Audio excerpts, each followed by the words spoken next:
पौधों में विसरण का महत्व। वायुमंडल तथा पादपों के मध्य ऑक्सीजन तथा CO2 गैसों का आदान प्रदान विसरण द्वारा होता है, अर्थात पौधे व वायुमंडलों में ऑक्सीजन व CO2 का आदान प्रदान की क्रिया विसरण द्वारा होती है। दूसरा, वायुमंडल में जल वाष्प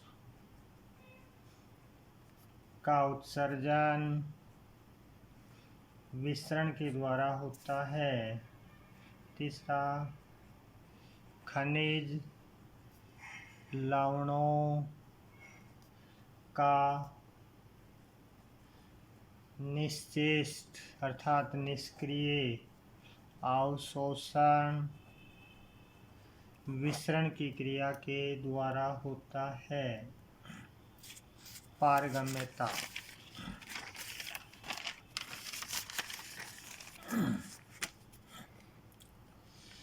पारगम्यता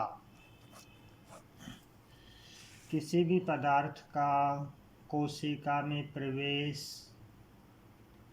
व उसके बाहर निकलने की प्रक्रिया कोशिका झिल्ली के द्वारा होती है। तो कोशिका झिल्ली के अंदर पाए जाने वाला ऐसा विशेष गुण जो पदार्थ के अणुओं को आर पार करता है, उस गुण को पारगम्यता कहते हैं। इस गुण के आधार पर जैविक झिल्लियाँ निम्न 3 प्रकार की होती हैं। पहली, पारगम्य झिल्लियाँ।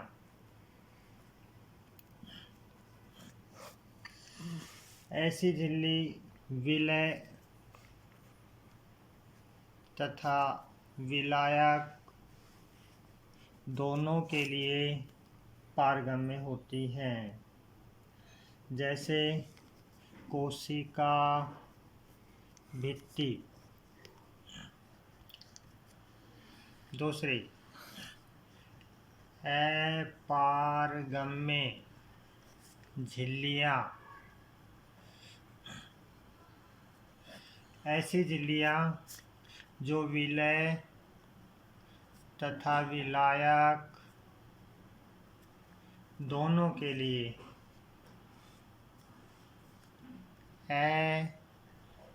अपारगम्य होती है। अपारगम्य झिल्लियाँ कहलाती हैं जैसे अधिचर्म व कार्क। तीसरा, चयनात्मक पारगम्य झिल्लियाँ। ऐसी झिल्लियाँ जो जल के अणु अर्थात विलायक के लिए अधिक पारगम्य तथा विलय के लिए कम पारगम्य होती है।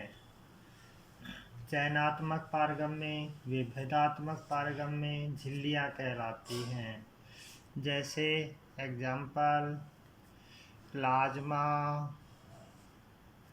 झिल्ली,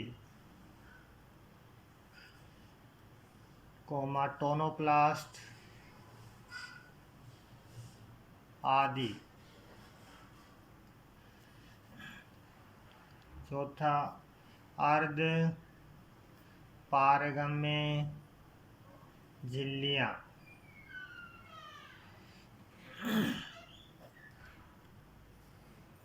ऐसी झिल्लियाँ जो विलायक अर्थात जल के अणुओं के लिए पारगम्य होती हैं, लेकिन विलय के अणुओं के लिए पूर्णतया अपारगम्य होती हैं। अर्धपारगम्य झिल्लियाँ कहलाती हैं, जैसे कोशिका झिल्ली, कोशिका झिल्ली या प्लाज्मा झिल्ली। आवश्यकता अनुसार अर्धपारगम्य झिल्ली और चयनात्मक पारगम्य झिल्ली दोनों के समान व्यवहार कर सकती हैं।